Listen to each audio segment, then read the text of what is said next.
Hi, Andrea. Good morning to you. How are you? Thank you for having me as a guest today. Thank you so much for saying yes today, too.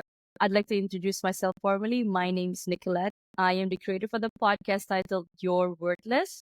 Read that again.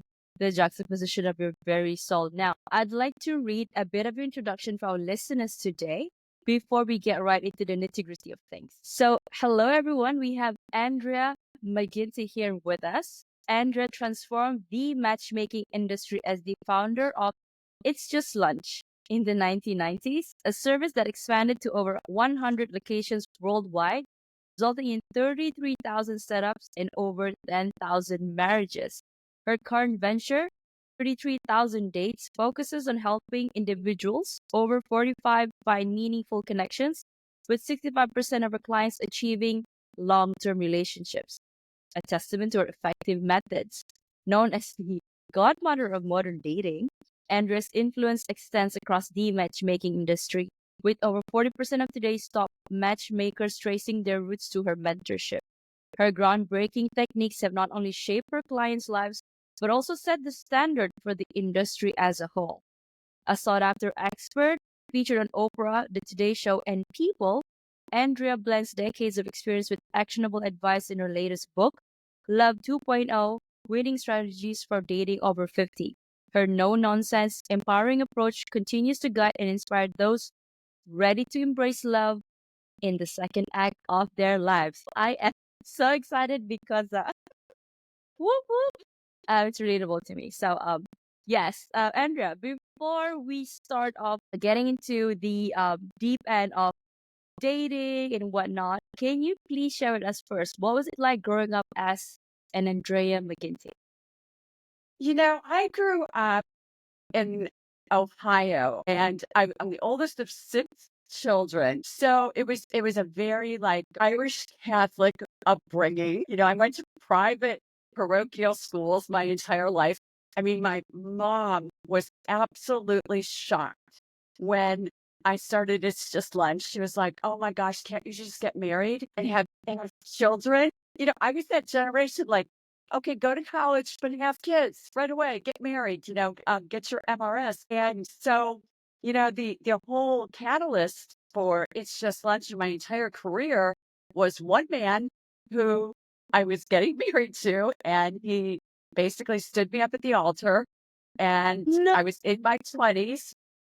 Yes, that's what started this whole thing. And I was like, oh my gosh, what do I do? But I was always like, in high school, I fixed up one of my high school friends. She's still married to this day. In college, two of my sweet mates I fixed up. They're still married.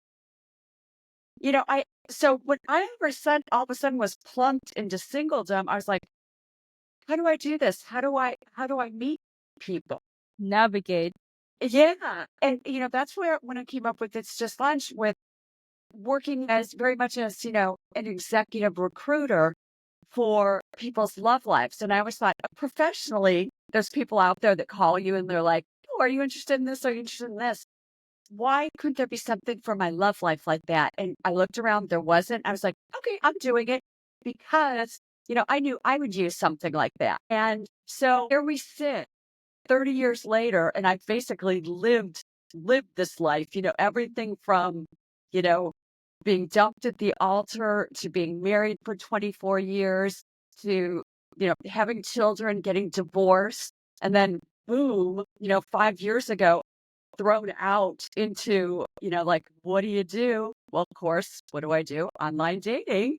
And I start 33,000 dates, which Wow. because when you look at the over 40 something group, they have no idea what they're doing. And that's where my whole book came from. My new book just got released and it's second acts winning strategies for dating over 50. And what it really talks about is actually for over 40.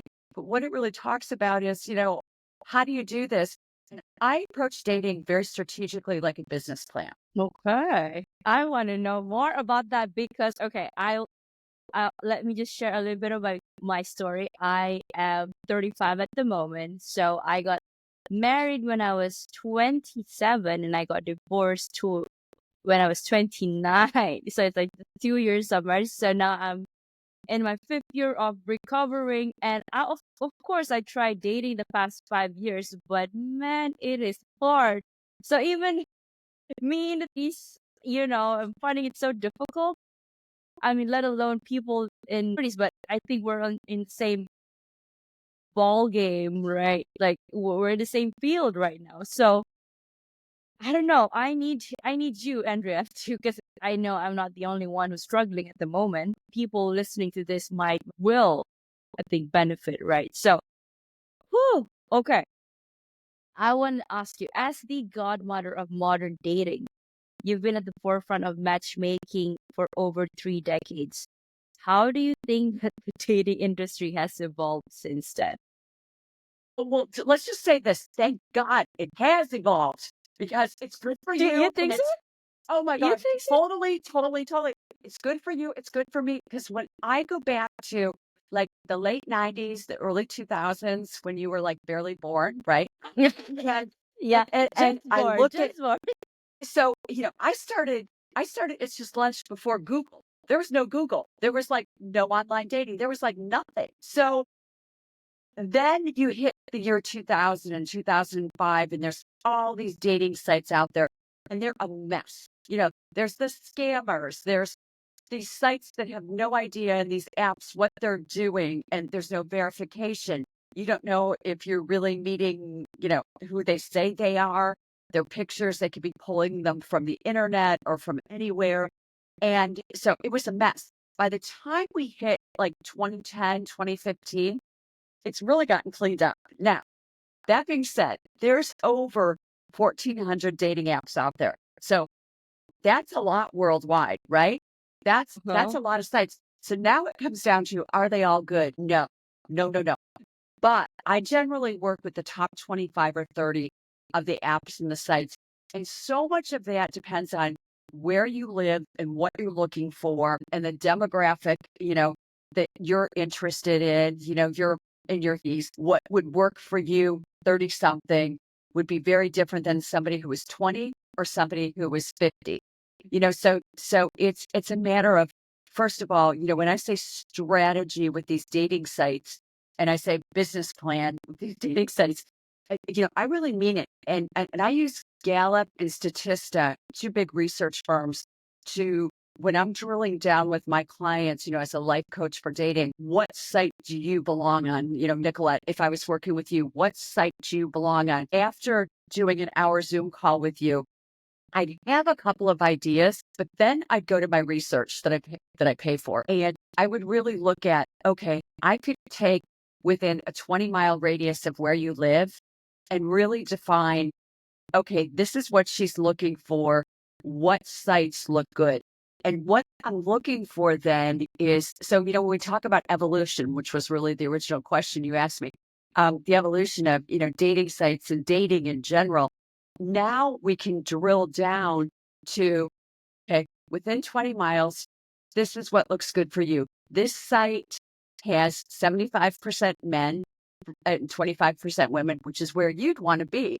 Now, of course, if you were a man, you'd want the opposite, right? So people make the mistake of going on, a woman will go on a site like Bumble, which will be like 85% women. And that's a big mistake because these men are, they're like kids in a candy store. They have so many, Yeah. choices out there. So, it's you can use strategy now with dating, and it can still be romantic, and you can still fall in love. It's not, that technical, but to get you to the right people. I always say dating and these apps are like sort of like a needle in a haystack, right?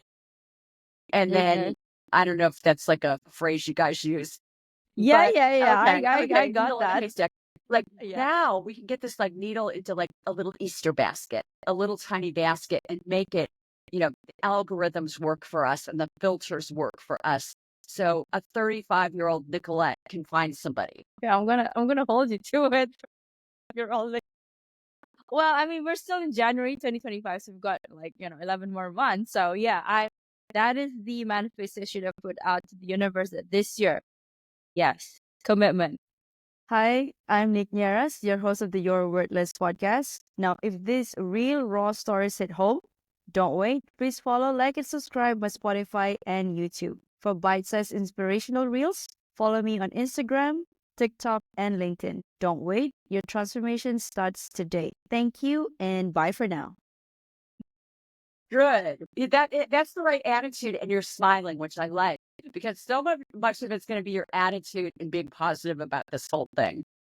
I mean, I love your energy. So I love this. This is an Thank you. exchange of energy. Ooh, okay. Your company, 33,000 Dates, focuses on helping individuals over 45 find love. What unique challenges, number one, and opportunities do people face when dating later in life? Yeah, that's a whole new, that's a can of worms, because all of a sudden you wake up and you're 45 or 50, and you probably have been married, and you Yeah, know most maybe likely you've you been have kids.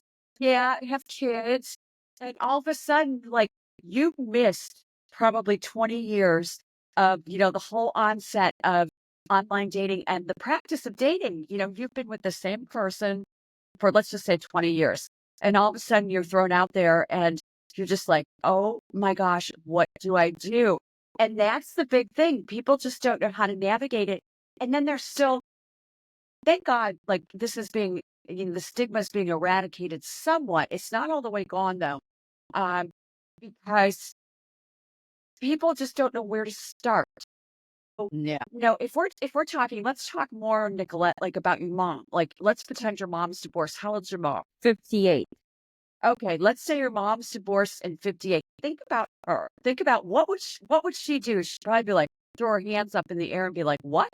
What am I going to do? I've been with the same man forever, and how do I do this? My kids are online and dating. I have no idea, how to do this." And then you go back to I'm going to meet somebody organically. I'm going to meet somebody at the That's grocery what I always store. resort to. Yeah, right. And that isn't, and your mom, of course, she's not going to the bars, right? At 58, she's not like, "Woo, No. I'm gonna go to the bars." That's fine. No. No, she's not thinking that's not her way of life. So they wake up, and now what do we have? We have online dating, we have AI, and a lot of people are scared of it, and they don't have the tech skills to do it. So it's kind of, their self-confidence is low, in terms of dating. Maybe their self-confidence is really high with their career and their family and, stuff like that. Suddenly to be spun out into the dating world when you're in your, mid, late 50s, it's a challenge. And if you don't know what to do, and that's what my book really does. It goes step by step by step. Like, you don't even need me. You don't need me. If you just read my book, it's going to take you through. I have QR codes in there. I have worksheets in there. So you're going to scan the QR code and you're going to get a 4-minute coaching session from me. And also the sheet that you're going to download, from the QR code, about, this is my personal branding statement. This is my plan. This is how I'm going to do it. This is the type of person I want to meet. So you're putting it all together yourself. Okay. Then we'll go back to your mom for, I hope your mom's not watching this. Okay. So we'll use your mom as an example. It's just like a few feet away from me though, but I have Okay, my mom. So, okay. So, all right. So she needs practice. So that's what builds self-confidence when you're, like, in that over 45, over 50-year-old crowd. So I really want people to go on 4 or 5 practice dates the first couple of weeks. And that is what is going to give you a huge sense of self-confidence with dating. You're going to be like, "Oh, I remember how to do this. I can have a conversation. I'm still interesting." Get that practice in first, just like anything, like you're doing yoga for the first time, or you're playing pickleball. You take a clinic or you take a private lesson first before, you just go out there. Same thing here. So you might look at some of these dates online and say, "I'm not really sure about him." Just go. You need the practice. And who knows? He might end up being the one. But at the same time, you're getting practice. And you're going out for lunch for an hour, or you're going out for a drink for an hour. It's not like you're spending, the whole day together. so like it's like dipping your toes in the water first before going, full fledged on that person. But it can be Yes. scary, no matter what the age range is. And it's just the effort. Like, and this is talking from experience. It's like you go out there. It's the process of getting to know that person again, and then telling them, being vulnerable, and how much they can take that. So that's the nuances of, entering in dating, not even dating. Like I kind of take dating is like something more serious. Like when you go on dates, 2 3, I think, at least in where I come from in Malaysia, we go on dates or just a casual hangout first. And dates is like, okay, it's going towards something more serious. Do I really want to see this person again? Do I enjoy spending time with this person? So if it, yeah. So, and I love when you put it as it's supposed to be strategic rather than just being driven by emotions, because sometimes you can be emotional about something big. When you go on dates with that person, some triggers might come up. Could be good or bad. But triggers are usually bad. So, and then, I mean, yeah, and then if you're in that healing journey, and this is where the practice, because you said you're healing. Now I'm talking about me again. Like you heal, healing, and then you go out there and you meet a guy. I like this dude. I like him. Okay, let's go out. And then somehow you don't some of the characteristics of that person, you don't really like them. And then, okay, do I really pull the plug immediately, or do I give him a chance? Right. You know something? Okay. So you bring up a really I good literally poured point. my Yeah. So, you're drinking going out through loud. this right now, Nicolette. So here's what I would say to you. Okay. If you were my client, and I'm pretty direct. I mean, graciously direct, but I'm pretty direct because I'm not your best friend, right? I want you to meet somebody. So I'm going to be direct. So Okay. here's what I would say. If you're like, I'm not sure if I should go out with him again. I'm not sure I like him. I'm not sure. Go. Go on a second date or a second hangout or whatever you want to call it. Go out on a second time with the person, because that whole idea of when we're 18 or 19 and you see someone and it's just like explosive and it's hormones and you're so attracted to them. Here's the deal. And this is what like studies prove out too. And Stanford's been running this study for 22 years now. It can take up to 3 dates for the chemistry to happen. So you might be really nervous, Nicolette, on the first date. You might be still like, on the second date, he seems to be talking about himself a lot, but I like enough about him to give him maybe a third shot. And then on the third shot, it might be like, it'll go one of two ways for sure by the third one. It's either going to The go, third will make or break it. yep, it's going to be like, no way, or yes, I'm going to go, yes, yes. And you don't feel some chemistry. If you don't feel that chemistry and you don't feel that attraction by the end of the third date, move on. Okay. Clear cut. Thank you. I love that. I could implement that right away. How are you meeting people right now? There's going to be a case study on me in this podcast. So I filter online interactions as well. So I have podcasts, right? And I do get, you know, DMs, and there's also apps out there. Online dating, not so much. The last I think a year. So right now, I'm not actively dating. So by getting to know, Right. getting to know. Yeah, but I feel you like you already said to me, there's still 11 months left in the year. I'm feeling this is going to be your year for dating. You Like think so?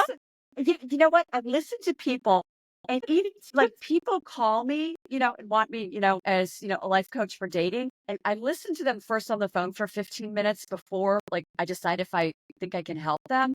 And I can usually tell one way or the other, like, something, and I'll say, I've been doing this for 30 years. I'm going to be here in 6 months. I'm going to be here in a year. I don't think you're quite ready for me. And let them wait a while because, maybe they were just widowed, or the relationship breakup was, it's too raw. And then on the other hand, I listen to somebody like you and I already feel your energy. And I think, this girl's ready. This woman is definitely ready to meet somebody. So whatever grieving you're going through from, your 2-year marriage, my gut is you're ready. So anyway, ask me questions. I'll stop analyzing you. No, I love it. I love it. I mean, like, I mean, yeah, because obviously you've been in this industry for 3 decades now. The first 10 minutes, you could sort of read, because everything's energy, so you could sort of read energy from the other side, that person. So yeah, your intuition is on point.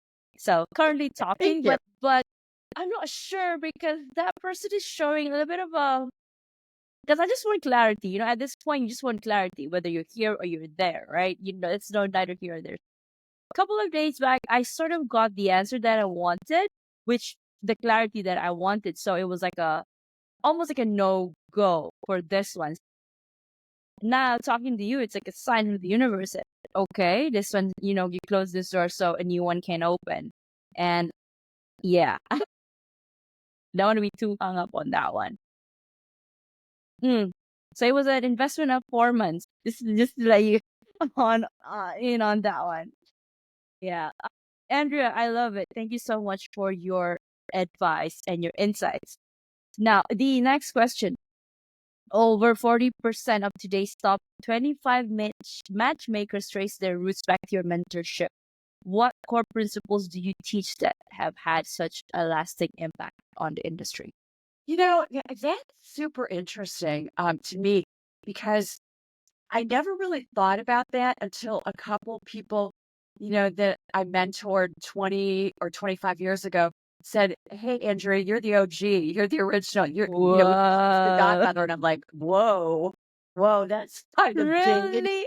I'm gonna Like keep you I would never updated. call myself that, like that comes from other people. But then one person who's a football fan in the US, she's like, on Wikipedia, when you look at like a football coach, I'm like, no, because I never look at football coaches.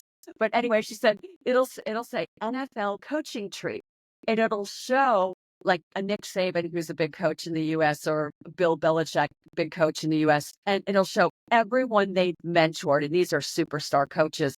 And so after somebody said this to me, I looked at the people that sometimes I refer clients to now, and I realized, my gosh, and they pointed it out to me that it's like over 40% of these people used to work for me or came up through my system. It's just lunch. And these are people I hired when they were like 22 or 23. And I just saw something in them that was like passion. They were heartfelt. They were like, it was such a weird career to get into, like matchmaking. And they just like embraced it and loved it. And now these people are like really high end matchmakers, and they're doing celebrities. And, they're not inexpensive. I mean, they charge from like $25,000 to $100,000 a person. And they just do, I mean, yes, I'm serious about that. And so I guess what I taught them when they were coming up was, certain things to look for in a person, and that everyone's different, and that there is a lid for every pot. You might get somebody who you think is absolutely impossible, and then you find there is somebody for them. I'm thinking about this one client we had a really long time ago, like 25 years ago. And I remember this very successful matchmaker she's very successful now, but she was working for me at that time. She's like, Andrea, there's no way. There's no way we're going to be able to match him. The only thing he does is go after work. He's an engineer. He goes in his garage and he woodworks, and he doesn't do anything else. He doesn't have any friends. He doesn't do anything, blah, blah, blah, blah, blah. And I'm like, oh no, we're going to find him somebody. And we ended up finding him this woman who all she does is make in her garage custom doll houses. And they've been married forever now.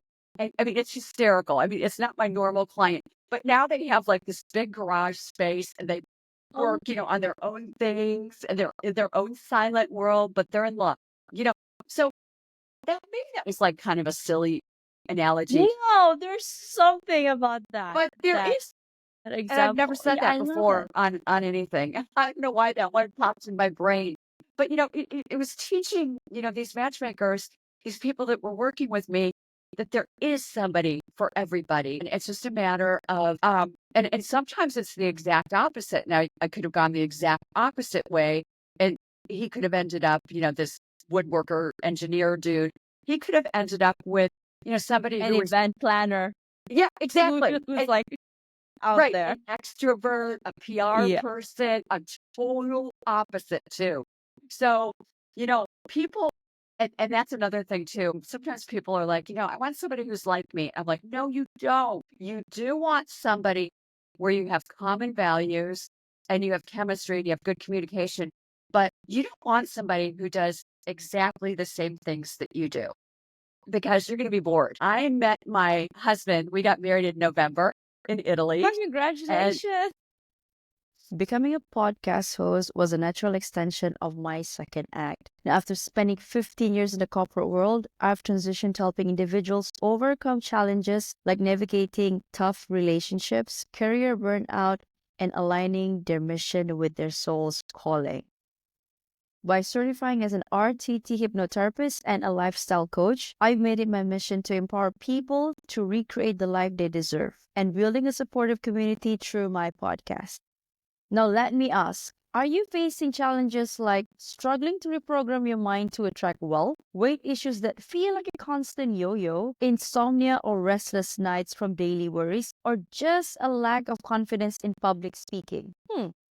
If the answer is yes, visit www.thenierrasholisticlifestyle.com and grab a free hypnosis audio of these common struggles. It's a sneak peek into how my coaching works. Are you feeling shy? Don't be, because I'm as real as it gets. Let's connect on Instagram and LinkedIn and start your transformation today. thank you. I met him online and he was my sixth first date. And Okay. I liked him right off the bat. And, if you look at him, he's like very reserved and very Boston. And I don't know if you know what I mean by Boston, but like that old Very reserve. Yes. formal. Yeah, very formal. And I liked him right away. And I'm like, like that. And he's like, uh, but he plays basketball 3 nights a week.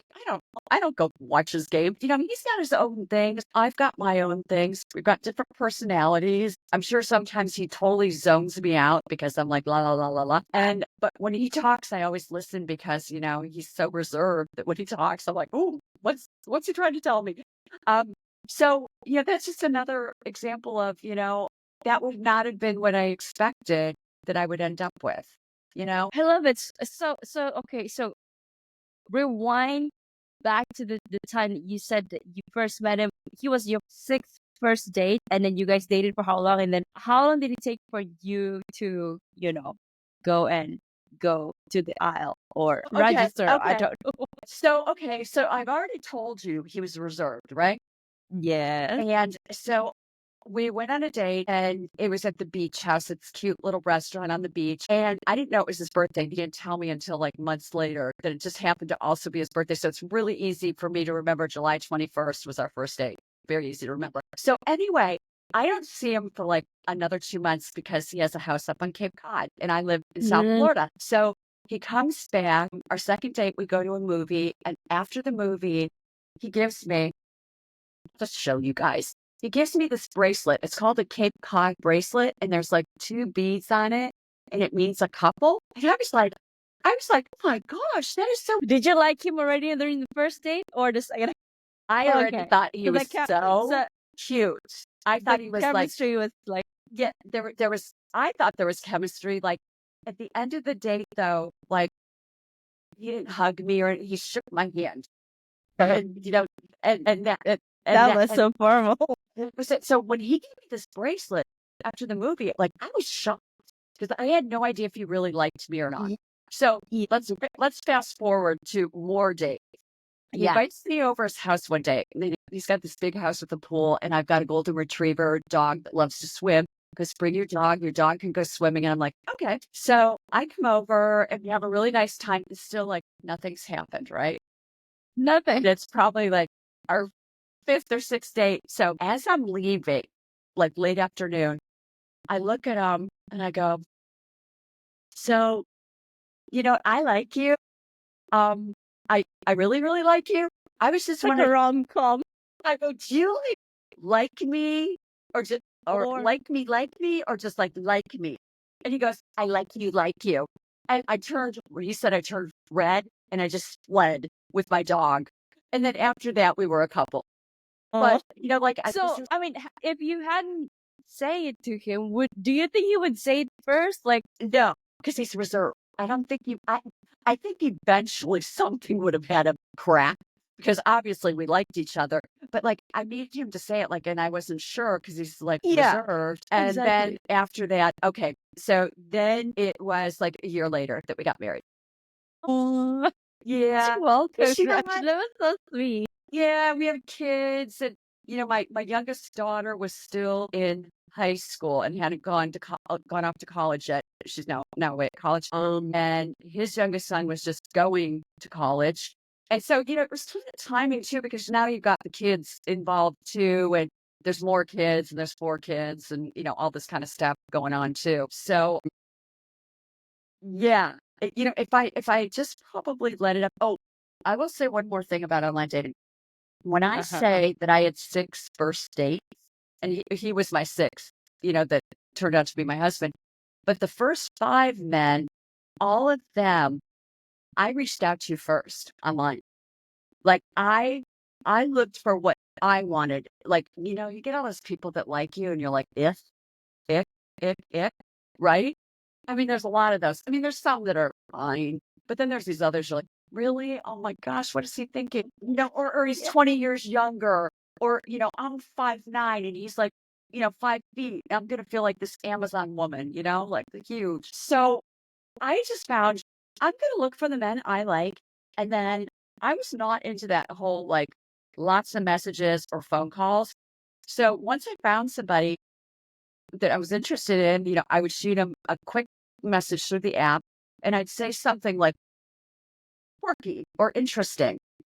Hi, how are you? Or how's your Wednesday? How's your weekend? Like nothing boring. I would try to get into something like I read about them and be like, oh my gosh, I saw you skydiving.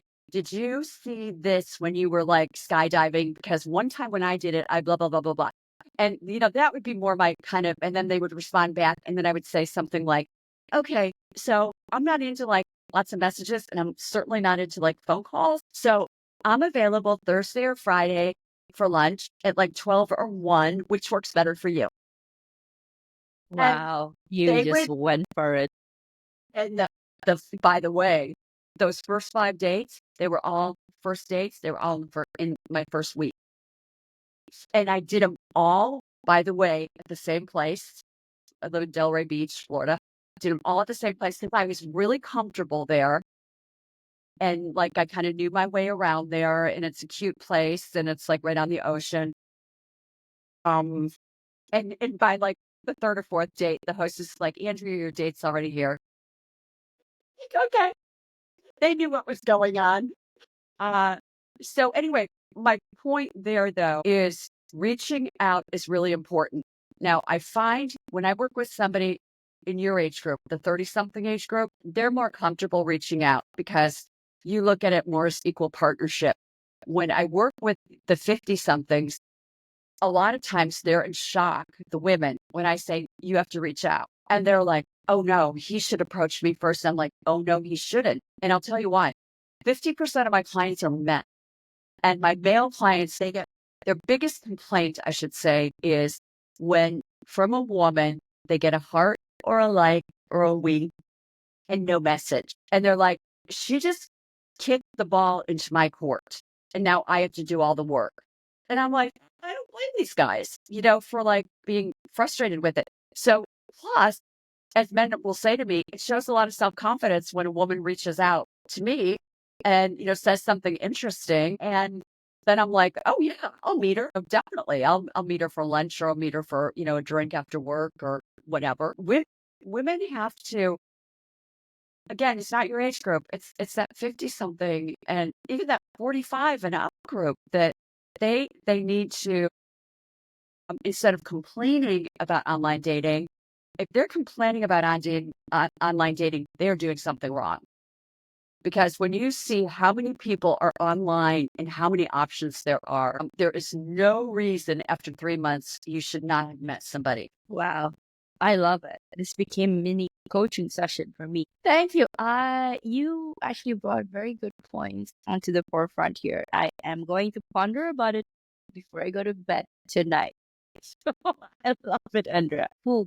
Okay. Okay. Now, 11 more months to 2026. So, yes, I can do this. Okay. Andrea, you've been featured on major platforms like Oprah and the Today Show. What message do you hope to impart to your audience about finding? So I think that you have to be proactive. You have to approach this with a strategy, just like you approached your life with somewhat of a strategy. You probably approached your career with a strategy. You didn't just kind of say, "Oh, I'm going to do this," and just kind of go along. You did certain things and you worked at it to get where you are. So I want to tell people that it can still be romantic and you have a strategy in place too. And that there's very simple things that you can do to get your head there. And also like things like if you're not sure if you're ready, I'll say again, read my book. There's a whole worksheet on are you ready? And I ask some very poignant questions about that you can ponder and think about. And by the end of this questionnaire, you'll be like scoring it and saying, I am ready or I'm not. I've got to work on this about myself. So I think it's really important to know, okay, my head is now in the game and I'm going to go for it. I'm ready. And then the next step is, how am I going to do it? How am I going to go about it? Because when I hear people say things like, I'm going to tell my single friends, I'm going to tell my girlfriends that I want to meet somebody. Do you think they're going to help? Uh-uh. Nope. They're not, and then especially when you get it up into this age group that, like your mom, in the 40s and 50s, do you think they know very many, like their friends, probably your mom's friends are mostly married, or if they're not, they're out looking for men themselves. So, they're not very helpful either. So, I want to tell people, be strategic about this, be positive too. You can't go into this like, I have to do online dating.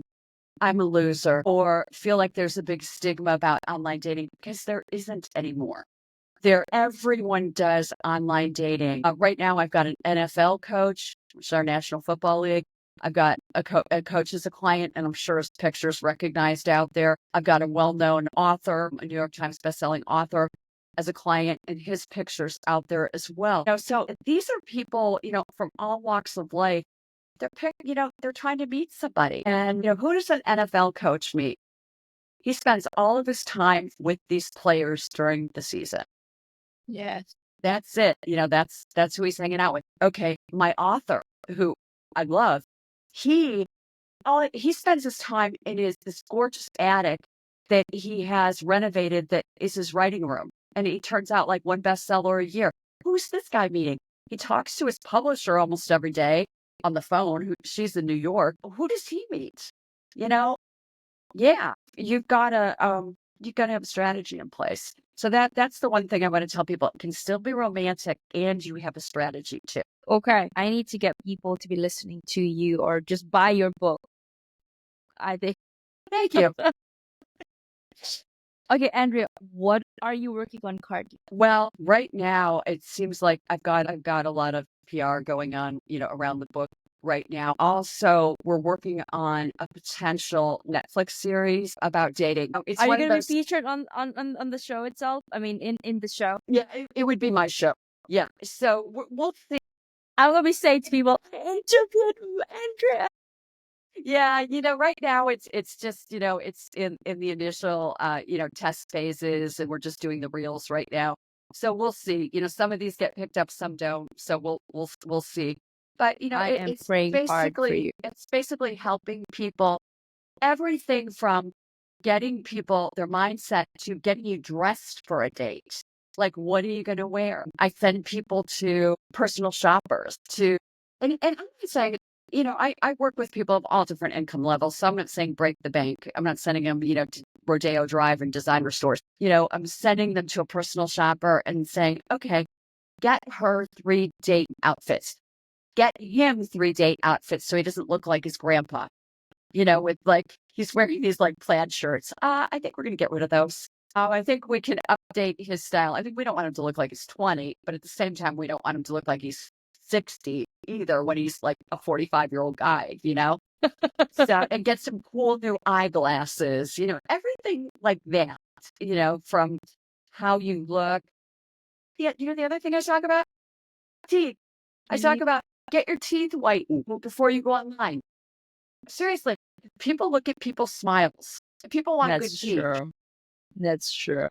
I know it probably sounds like really, I don't No, know. but it's so true because It when is. you're facing the camera, I mean, people, as much as somebody says that I'm not going for their attractiveness, but that is the very first thing that you see on somebody, right? Like whether you're attractiveness or whether you're usually attracted with the outer appearance. Yeah, of course, personality comes in later, but still, first impression matters.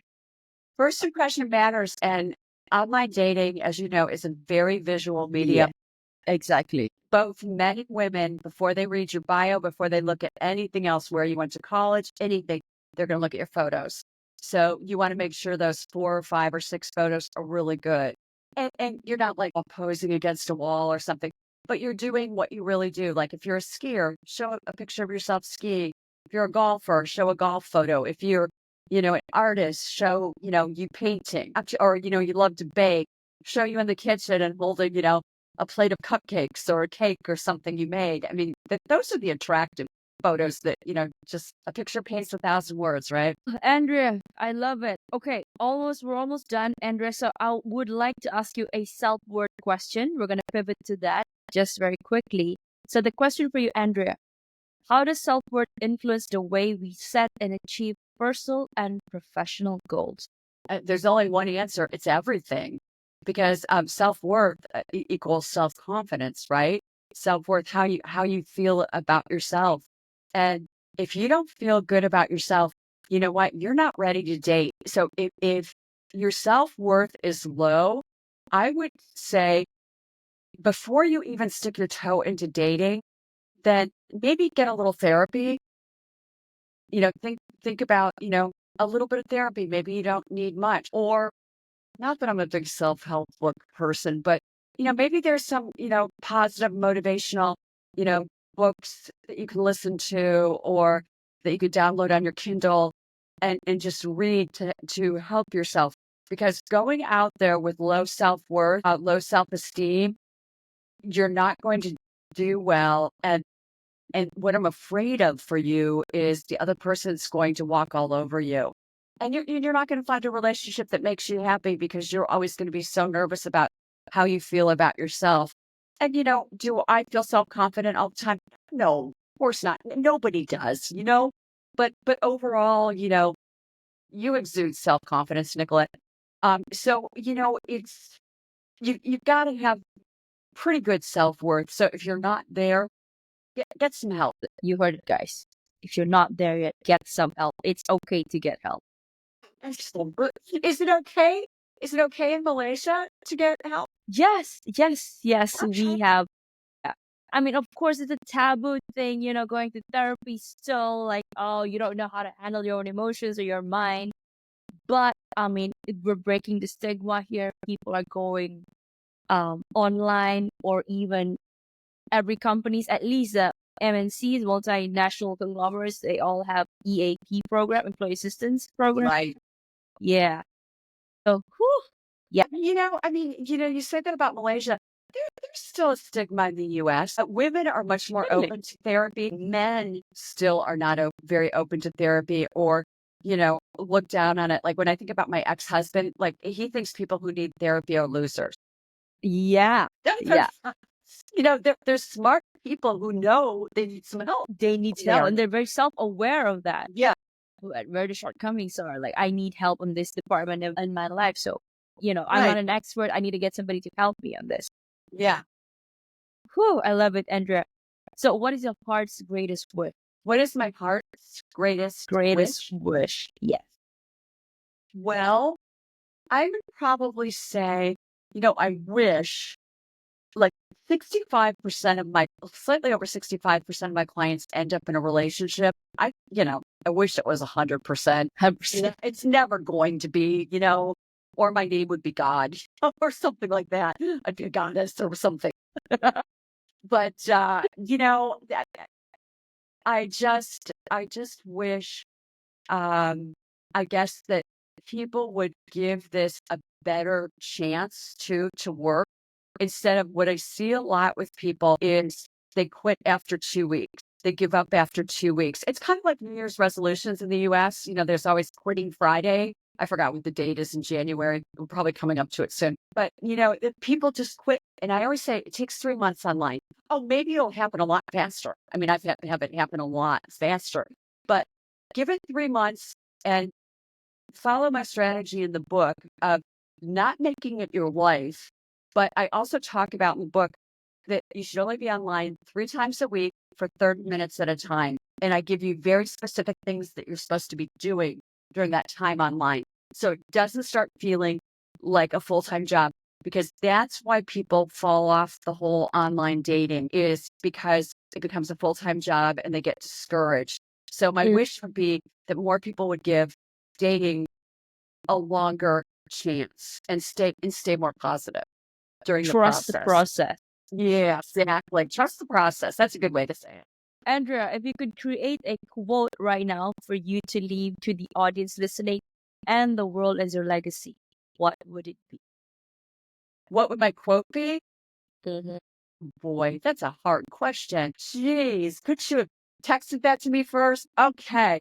I'm sorry to put you on the spot. No, that's okay. Let's see, a quote. Okay, here's one my dad always said: when the going gets tough, the tough get going. And I think that's a good quote. And don't think of it as tough as much of you don't give up.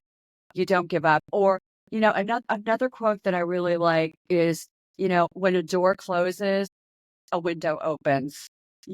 So when your marriage ends, something else is going to open up too. I don't know if that was totally corny, but that was No, I love rather on that. the spot, Nicolette. That resonated so much. Like, and yeah, when the tough gets going, when going gets tough, the tough gets going. And then the second part of it was when one door closes, a window opens. My mom used to say that. Yeah. Oh, Andrea, thank you. Now, how can people reach out to you to get this golden nuggets of yours?